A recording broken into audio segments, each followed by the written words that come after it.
ما بقاش لو ميو يا استاذ، ما تقرينيش في الصفقات العموميه، ما بقاش لو ميو. لا عند خلي الحكومه دير بلاغ وتوضح. رئيس حكومه ما كيحضر اللجنه، ما كيستمع، ما كيدير اقتراحات، كيسحب القوانين. كنقولوا راه كطبع المنافذ كيقول لك لاش كدير. هاد النسب اللي وصلنا لها الان في ادراك الفساد شكون سببه؟ شكون سببه؟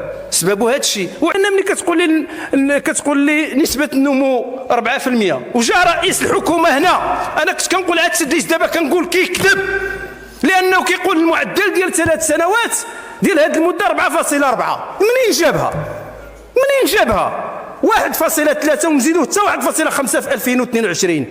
ولكن خليني نقول لكم هذه الحكومه ناجحه في حاجه واحده. يقول لي دابا هذاك الشيء ديال العسل، معانا نائب برلماني يستفيد كيجيب 80% وجيتوا شرعتوا له انتم كاغلبيه باش تهبطوا له الثمن من 40% ل 2.5%، وهذا منكر ما بعده منكر.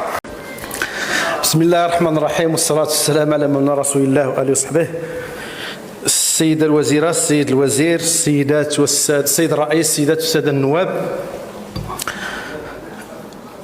اسمحوا لي أولا يأتي قانون المالية في ظل 25 سنة من حكم جلالة الملك، وهي 25 سنة من العطاء، من الإنجازات في المجال الاقتصادي والاجتماعي والسياسي. ومن هذه ال10 سنوات السيدة الوزيرة 10 سنوات ديال العدالة والتنمية داخلة في 25 ديال الإنجازات، ولولاها لما استطعتم يعني قطف ثمار في عدد من المجالات المالية والاقتصادية والاجتماعية. لكن هناك من يلاحظ بأن كاين واحد الجزء ناقص في هذه الإنجازات، ولكن تراجع فيه، هو المجال الديمقراطي، واللي النتيجة ديالو هي هذه الحكومة. كل الملوك بدءا من محمد الخامس الله يرحمه، الحسن الثاني الله يرحمه، محمد السادس الله يحفظه ويطول له عمره، كيأكدوا على أن الديمقراطية هي مهمة تحريرية، هي بناء، هي إشعار المواطن بالمشاركة في المسؤولية، هي تحقق التعاون بين الحاكمين والمحكومين في جو تسوده الثقة والوئام. أين نحن مع هذه الحكومة من هذا الشيء؟ الثقة آخر المؤشرات كيقولوا 90%، 82% ما عندهمش ثقة كاع في رئيس الحكومة وفي الحكومة. التعاون بين المؤسسات المعارضة انتم كتهجموا عليها، كل مرة كتختاروا شي طرف، كل مرة كيخرج شي وزير ولا شي مسؤول سياسي في المكتب السياسي وكيتوجه للمعارضة. وما اكتفيتوش بهذا الشيء، كتمشيو حتى للمؤسسات، وهذه بنك المغرب، المجلس القصدي الاجتماعي، ودابا جاء الدور المجلس الاعلى للحسابات، جاء الدور على المجلس على الهيئة الوطنية للنزاهة والوقاية من الرشوة. هذا حرام، هذا حرام. اما المشاركة ديال المواطن اين نحن منها؟ ما كاينينش. اسمح لي السيد الرئيس، ما يمكنش نديروا الكلمه ديالنا بلا ما نوقفوا على الصحراء المغربيه، لنوه بكل النجاحات التي تحققت، وكان اخرها اعتراف فرنسا من خلال الرساله ديال 29 يوليو، وكذلك من خلال اعاده نفس الرساله هنا في الخطاب ديالو، وهو موقف ايجابي. ننوه بالقوات المسلحه الملكيه والامن الوطني والدرك الملكي، القوات المساعده والوقايه المدنيه، وخاصة القوات المساعدة لما قامت وتقوم به من تصدي لمغامرات ذلك الكيان، وكان آخرها ما وقع بالمحبس. السيد الوزير كان تما ما عرفتش مشى، هذه مناسبة باش نقولوا له على سلامتك. ونحن وراء جلالة الملك في التصدي لمثل هذه المغامرات، وأي خطوة تأخذ جلالة الملك لن نجدنا إلا معه. فلسطين الجريحة الأليمة لا يمكن إلا أن ندين ونستنكر مرة أخرى ما يتعرض له إخواننا في غزة وفلسطين ولبنان أمام أعين العالم، أمام تآمر العالم، أمام تآمر الغرب تحديدا.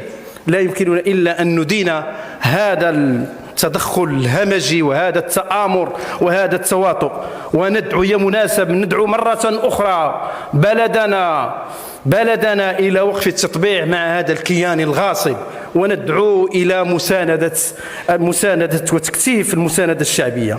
سيد الرئيس الفريق المحترم، ما كنتش باغي نرجع للتعديل الحكومي، ولكن مزيان جبتيه نوليو نعاودوه.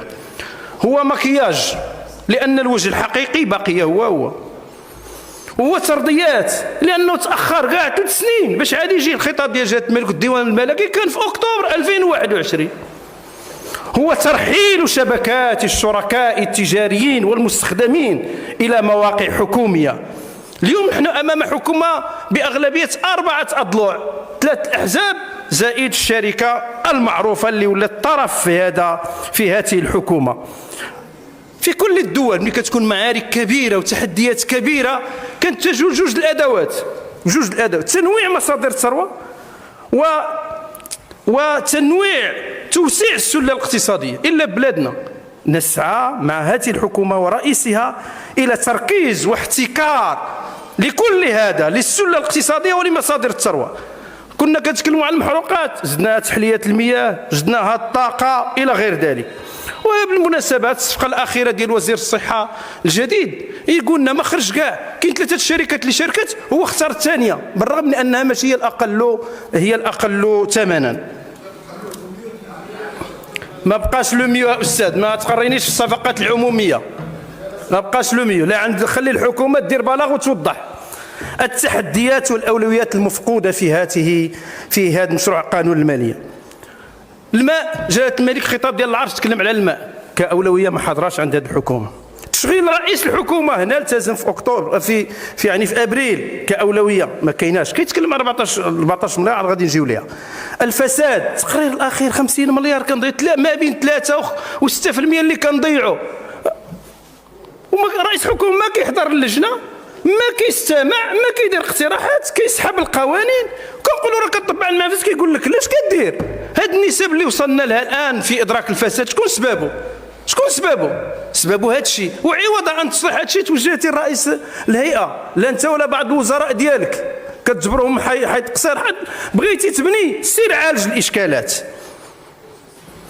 ثم التقاعد، السيده الوزيره انت مرارا كل سنه كتجي غير هذا العام ملي جيتي لهنا ما تكلمتيش على التقاعد، تسنيناك في اللجنه ما تكلمتيش على التقاعد، غير في ابريل قلتي غادي نجيو التقاعد هو اولوي. اين هو من الاصلاحات الهيكليه؟ ملي كنمشيو للاصلاحات الهيكليه كنجبروا العداله ونجبروا والاضراب والشغل والى غير ذلك، كلهم مهمين ولكن اهم منهم هو انكم تعالجوا هذا الامر. طيب، قانون الماليه عندنا 2 الامور، كاينه فشل وكسل. السيد رئيس السيد رئيس دابا كنتي على الكسل، غنزيدك حتى الفشل. الكسل في المؤشرات، لان ملي كتقول لي نسبه النمو 4% وجاء رئيس الحكومه هنا، انا كنت كنقول عاد السديس دابا كنقول كيكذب، لانه كيقول المعدل ديال 3 سنوات ديال هذه المده 4.4. منين جابها 1.3 ونزيدوه حتى 1.5 في 2022. شحال دار في 2023 3.4. شحال غيدير دابا؟ المعدل ما كيعطيش، ما كيوصلش حتى ل3، لانه اضاف 8.21 ديال 2021 ديال حكومه العداله والتنميه باش يوصل للمعدل. ملي كنجمعوا 8.21 1.5 و2 و3.4 وكنجمعوا هادشي كيعطينا بالفعل 4. وحرام عليك رئيس الحكومه تكذب على المغاربه. ثم فيما يتعلق بالمديونيه، المديونيه جا كيكذب، كيقول لك حنا هبطناها من 71 ودابا حنا اقل من 70. الشريف راه في 2022 درتي 71.5 بعد ما خلاها لك سعد الدين العثماني في 69.5، وهاد السنه راك غدير 71.4. اما الفشل فحدث ولا حرج. تشغيل 13.7 العام فايت، 13.6 هذا العام. الاجراءات للاسف الشديد غادي نوقفوا عليها. استثمار، رئيس الحكومه في اكتوبر قال غيدير التعاقد الوطني بعد ما خطب جلاله الملك في الافتتاح ديال اكتوبر 2022، وقال بانه غيدير التعاقد الوطني. اين نحن من التعاقد؟ اين نحن من المراسيم ديال قانون الاطار ديال الاستثمار المتعلقه بالصفقات الصغرى والمتوسطه الصغرى جدا؟ تنزيد الدوله الاجتماعيه خطأ لحد الساعة. كاين المكتسبات التي ضيعناها مع هذه الحكومة. استدامة المالية العمومية لحد الساعة عندنا مشكل حقيقي في الاستدامة ديال المديون ديال المالية العمومية، لأن كنعتمدوا على التمويلات المبتكرة. حنا كنقولوا ديروا لها إطار، ياك بغات ياك عجباتكم ياك من 2017 ديروا لها قانون القانون نعرفوا بالشفافيه. والي بنك المغرب، البنك الدولي كيقول لكم واش هادشي خصو يتقنن، قنوه. مالكم هاربين؟ عاد كتجمعوا الفلوس تجيبوهم وتخدموا بهم تنزلوا بهم نسبه العجز والسلام. غير معقول. الامن الغذائي والسياده، وهذا هو المنكر الكبير.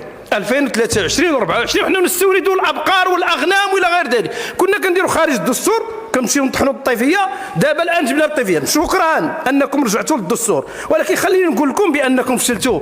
هذا الشيء اللي درتو كان 150,000 طن، 150,000 راس، 40,000 راس، 20,000 راس، 40,000 طن المجمده الى غير هذا كله لا يساوي نسبه 15% من المنتوج اللي كنساكو 700,000. ما غتهبطوش الثمن، غتزيدوا الشحمه في ظهر المعلوف. وحنا كنقولوها لكم الان وقلنا لكم في مقترحاتنا.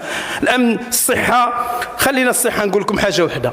هاد 9.5 المليار ديال الدرهم كتعطيوها للقطاع الخاص 80%، وجيروا راجعوها 80% هاد السنه من هاد 9.5 المليار مشات للقطاع الخاص الذي ينتشر بعضه كالسرطان.